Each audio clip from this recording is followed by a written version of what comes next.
This is like maybe one of the most pretentious sounding videos I'm ever gonna film, but I've wanted to film it anyway.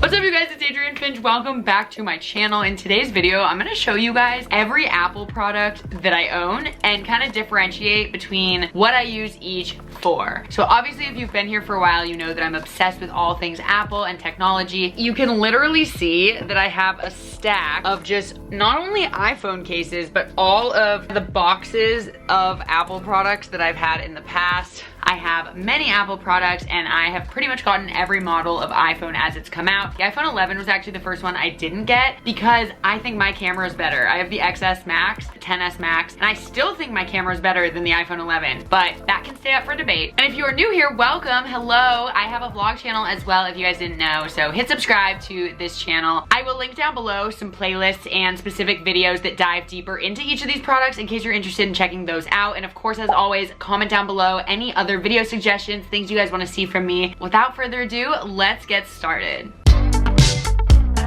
Alright you guys, so product number one is my iPhone. This is the iPhone XS Max. So I actually got it a couple years ago. If you didn't know, I make a what's on my iPhone video basically once a month because I'm constantly updating and rearranging and organizing my apps, creating custom backgrounds and custom icons, and just figuring out the most effective, efficient way to use this little piece of technology. So I'll link that playlist down below. There are so many videos that you guys will find useful. But yes, I have the XS Max. This is the case I currently have on it, but I'm kid you not, I change my case literally every day. So as I mentioned before, here is my ever-growing iPhone case collection, and to be honest, maybe that is part of the reason why I haven't gotten a new phone, because I will have to redo this whole collection. But a lot of these cases are like $1 from wish.com, all sorts of things, but I did create an entire iPhone case collection video. I'll link it down below. And as you can see, I have boxes from older phones. So before all of this, I had the iPhone 7 in gold, then it broke. I don't know, that was a while ago. Then my next phone was just the iPhone 10 when it first came out. It was this whole big deal. They got rid of the home button, I remember that. This phone was actually in perfect working condition when I decided to get the new one. So I decided to sell this on OfferUp and it got stolen right out of my hands. It was so traumatic and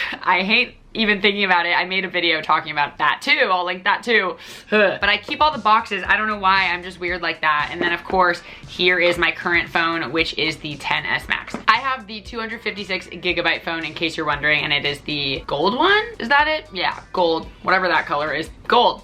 So the main things that I use my iPhone for are like texting and calling, of course, like hands down. I do that also on my MacBook, but usually it's just on my phone, texting and calling. Also, most of my social media, TikTok, Instagram, I definitely do that on my phone the most. I also take most of my photos with my phone. I don't have the wide angle camera. That's the one thing I wish I had that I don't have, but I do still take all my photos on this phone. I think they turn out pretty dang good with the technology now and with the editing apps. You can make some really professional looking photos.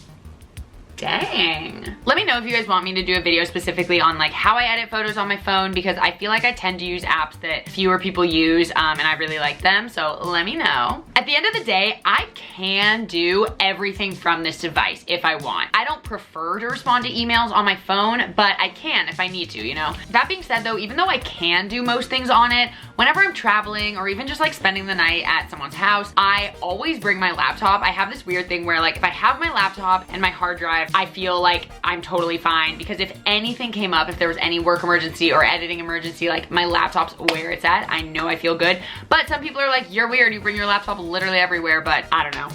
Yes, I do. And speaking of laptops, that is the next product. So this hefty thing is literally my life. This is what I do all my work on. This is the MacBook Pro Retina display, 15-inch with the touch bar. I have had this since, I wanna say the beginning of 2018. I don't know. Either way, it's still in great working condition. One time I did crack my screen and I had to pay $800 to have it replaced because it's a Retina display. It's not just like a glass screen that you can replace. So that was fun. This case and this keyboard cover that I currently have on it are from Amazon. They were very inexpensive. I'll link them down below if you're interested in checking them out. I really like them. My computer's obviously space gray. So what I use my laptop primarily for 100% is editing videos. You definitely can edit on other platforms. I use Final Cut Pro 10. I've been using it for literally 5 years. Since I started YouTube, I learned on Final Cut. So I'm very used to that. It's super easy. It's actually the easiest for me. And I have a lot of footage and I have a lot of stuff stored. I use an external hard drive to store my footage, but this computer needs to have the RAM and the storage and the speed to kind of keep up with my editing and all of that without lagging. My old laptop used to lag when I edited. I actually have it right here. I got this laptop in 2014 when I was in college, and this was the MacBook. I think just the regular MacBook. It looked like this. This still works perfectly fine. It's actually really great because when I had to put my computer in the shop for a week to get my screen replaced, I was able to use this. It's older, but it's still very good. It has the new software, so I kind of keep this as a backup, which sounds crazy, but I did have to buy this hefty guy for editing purposes. I also use my computer for all emailing and like typing out anything because I don't have a keyboard for my iPad, which I'll be showing you in a minute. And I don't want to buy a keyboard for it because then I think it'll tempt me to do more stuff on there, and then it's kind of like, why do I even have a freaking MacBook? So I'll talk about that when I get to the iPad. That's really the bulk of what I do on this computer. Okay, so next we have in all of its glory my new favorite toy, the iPad Pro 11-inch.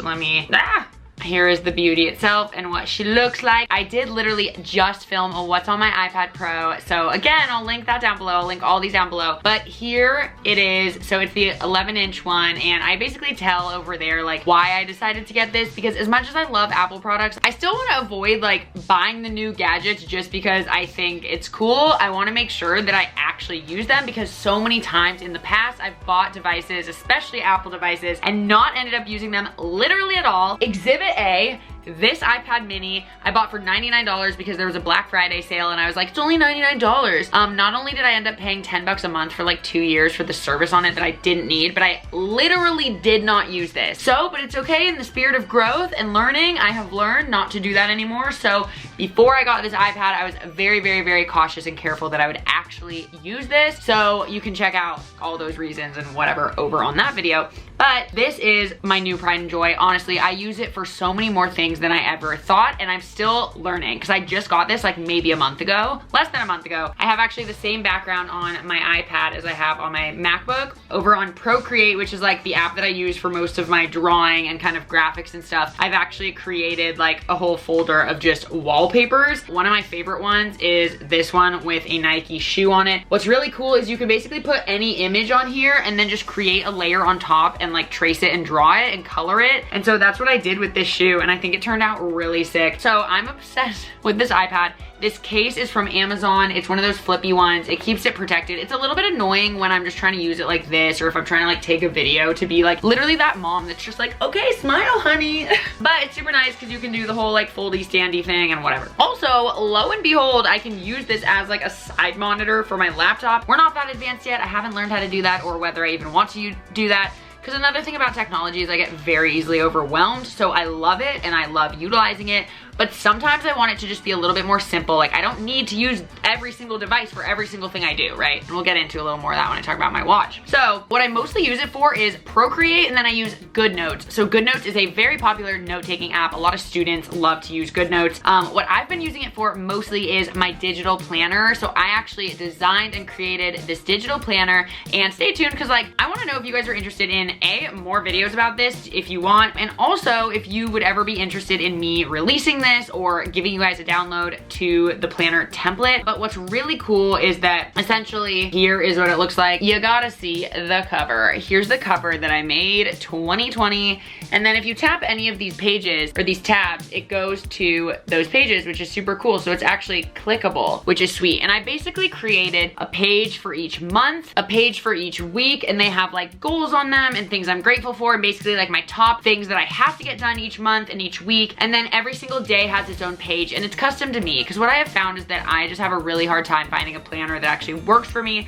I'm still like toying with this and maybe changing some things, but I basically created this entire like 365 day planner, and I need a page for each day. That's what I have trouble finding. So here I can write out my whole schedule. I have what I'm grateful for, things I have to remember to do, what workout I'm gonna do for the day, and then like evening plans. So I've really enjoyed using this for that. I also use it for literally just like any type of notes that I need to take. This is so much more fun to use than like a Google Doc. There are some things that I still need to use a Google Doc or a spreadsheet for, but sometimes I can just keep track on my own right on here, which is super nice. And you can create different journals. So I have like a video ideas journal, and I have a meditation journal where I'm keeping track. There's just a lot of fun things you can do on here, and I'm obsessed. The difference between this and Procreate is that Procreate is definitely a lot more for art. You can still totally take notes. Like, I planned this video on Procreate. The reason why I sometimes choose Procreate over GoodNotes is because they have way more brush options. On GoodNotes, you only really have like a ballpoint pen and one other pen that's a little bit thicker.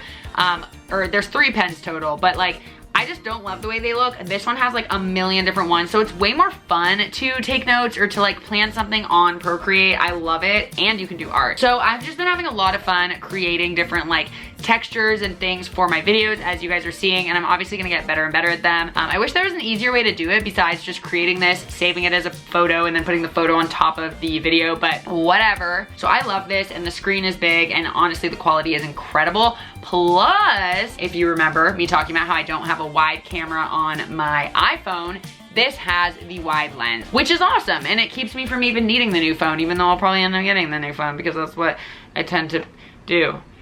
Anyway,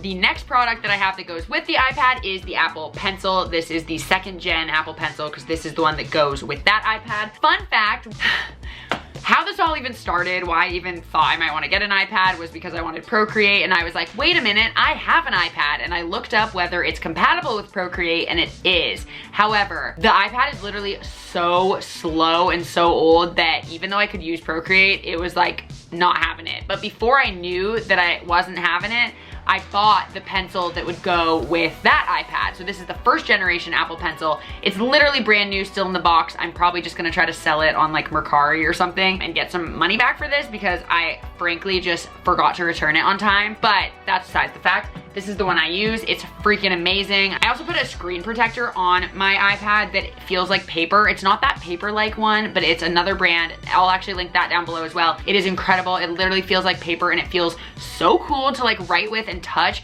So I'm obsessed with this pencil. It's awesome.